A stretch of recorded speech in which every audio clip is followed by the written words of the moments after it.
Alrighty, today I'm going to explain what mods I've already done to my Celica. It seems like there is some interest with it, considering it's V6, and I guess there's not a lot of people who V6 swap their Celica. So I'll just break it down as simple and as easy as possible. I have a 1995 Toyota Celica GT, and it was originally just completely stock. I believe the engine that was in it was a 5S FE with a 5-speed manual, nothing crazy. The car was obviously completely stock. I don't think a tuner kid or a performance person originally owned the car. It might have been a grandma or just a young adult or just a person in general who owned it. It wasn't molested by a bunch of tuner kids and then handed down the chain of being sold a million times. It was sitting in a guy's yard for, I think it was $200.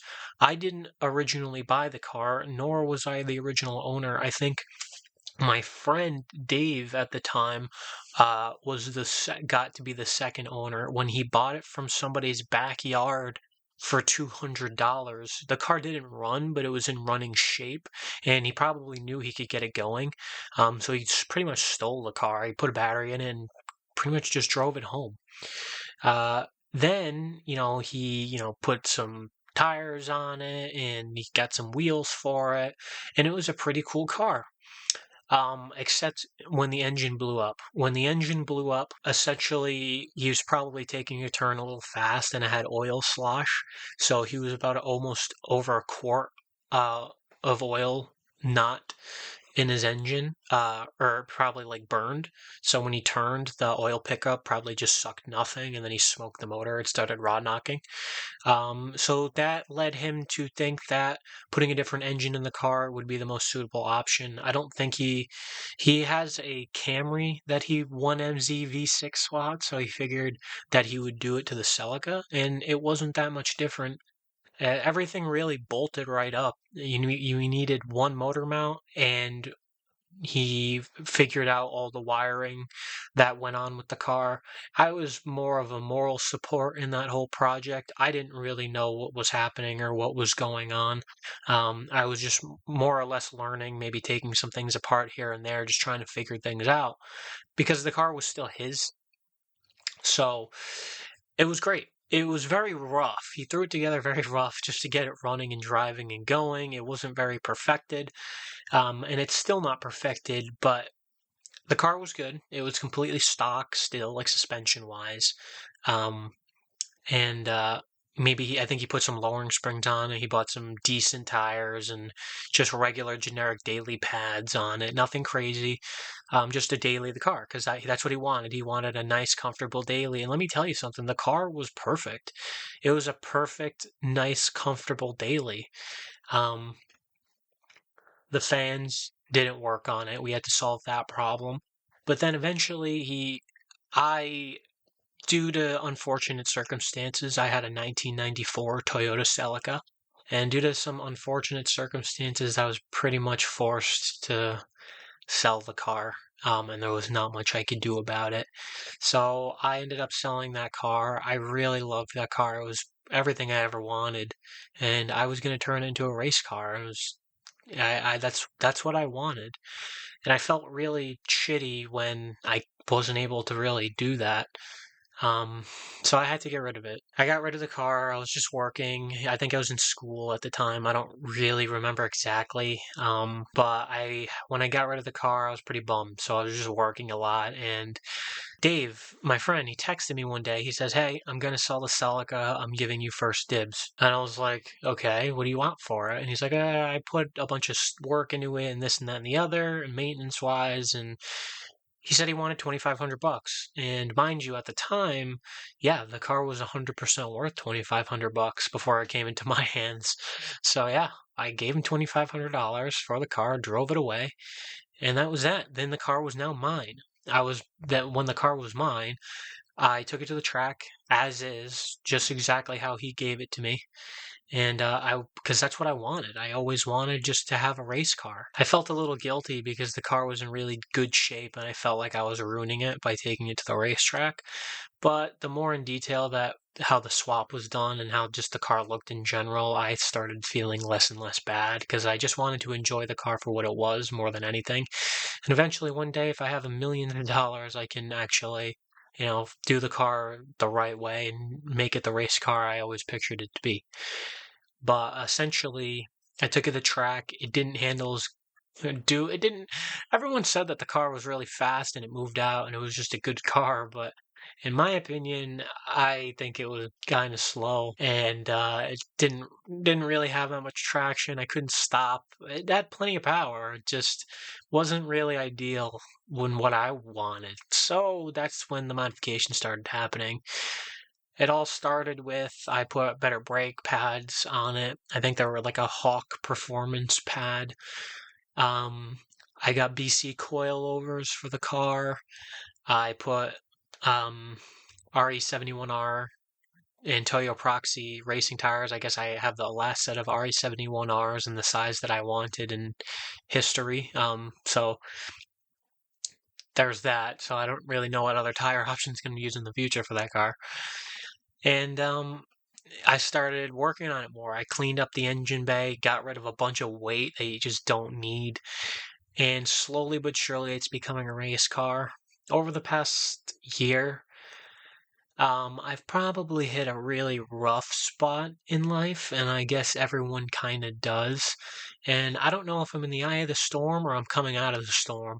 Things are going surprisingly well, so I'm going to keep riding this train until I can't anymore. So I've been halted, and I wasn't really able to do as much work on the car as I wanted to. And unfortunately, it kind of made me feel pretty depressed because I just want to go out on that racetrack all the time if I had the money to do it. But more or less, I'm working on the car. These are really the mods I have done to it. I do have I said I had coilovers. I have the BC Racing Easy Street 2 coilovers. I think they're 32-way or 24-way adjustable. I forgot. I don't know how they work. Oh, it's got a rear sway bar too. ST suspensions, bigger millimeter sway bar. And other than that, it's pretty stock. I put it together like I got in an accident with it once on, I think it was Christmas Eve a couple of years ago. And I had the kind of daily driving tires on it, which should have been fine. But nobody had plowed the streets and I had to go to work on Christmas Eve. Um, so I drove the car to work because I didn't really have any other car at the time. I didn't want to drive. Well, actually, I had the Mustang, my Mustang, which you might see in other early videos that I had at the time. But I wasn't about to drive that to work. But it turns out the Celica wasn't the best option either. I wasn't going fast, but it was really, really. I don't know if it was just icy or snowy, and I stopped, and the car obviously didn't stop, and I just kept sliding, and I slid into a ditch, a small ditch, and I hit a rock, which will affect our story later in the future. But yeah, I fell into a ditch, and yeah, that's pretty much it. People tried pulling me out, but nobody could. Nobody had traction. A cop helped pull me out, but unfortunately, he was the biggest douchebag on the planet, so he was just making fun of me the whole time that I fell into a ditch on Christmas Eve in my car because he looked at me like I was dumb. And yeah, I felt kind of dumb, but there was no need to insult that. I still have nightmares. That guy was such a dick. I had a rock and it dented my oil pan that day. And I knew I had to fix the car, so I ended up getting a control arm. And let me remind you that for some reason, getting parts for this freaking car are near impossible. Nobody makes aftermarket or any performance parts. I got this control arm from a junkyard. The bushing was completely blown out, and I used it anyway. And I took it to the racetrack with a completely blown out bushing. I don't know how I didn't die. I replaced it now, as you'll see in a future video, but I literally don't know how I died. It was pretty bad. So at that point, I brought the car to the track and I blew my motor. The reason why is because I had a dent in my oil pan, which means that the sump for the oil pan was not working properly. Because when I'd have oil slosh, it was just sucking nothing but air. And yeah, it messed up my maximum quart capacity on the dipstick because obviously what it was reading was not true. So I ended up knocking my motor and blowing it up. I got another motor for $130, I think, at a junkyard. Yeah, junkyard motor. 1MZ V6 out of a 1990s Camry, $130. Figure that out. So I got another motor, throw it all together. I had some trial and errors, and yeah, I put it in the car. And this is when my life keeps going up and down in like waves. So yeah, I had another kind of down point that happened for personal reasons, and it slowed me down on working on the car yet again. And honestly, at this point, I was just trying to get out on the track as much as possible, but the car ended up sitting. Uh, I ended up taking it to the track a couple more times, but the last time I was at the track, the wheel bearings were just completely shot, and there was nothing else I could do. I was maybe not running out of money, but more or less options because I had to spend whatever money I had for just living in general, and I wasn't about to just blow my entire life savings on my car. I was trying to be responsible. So here we are now. I replaced the control arm bushing. I put new wheel bearings in the hubs. Now I just have to put them on the car, and you'll see them in a later video. But that's pretty much where I'm at now. The car performs really well on the track. It loves understeer though, and that's not good. I have to tune the car to make that not happen as much. The car needs a limited sub differential, period. If it had a limited sub differential, there would be a whole new animal, and the car would be phenomenal. I can narrow down the balance points of the car, but I can't really afford it right now. And in order to install it on the car, I have to drop the entire engine, and I'm not about to do that because I don't have time or a place to do that. But eventually I will. And eventually I'll put that limited slip differential in there. I'm going to try and tuning out the understeer as much as possible. The only thing is the car makes a lot of power. It might be a little bit more nose heavy considering the V6, but yeah, it's an all aluminum block versus the cast iron block that was originally in the car. And I'm also not running as nearly as many accessories in the front end, like as if the other engine was. Like I don't have power steering. It has no power steering, no AC. The only thing it has is a charging system and a water pump. That's it. That's the only two things that are being driven off the engine. I could also minimalize things by trying to put the battery in the back of the car to change the weight bias. There are a lot of things I can do. It just makes a lot of power for that type of car.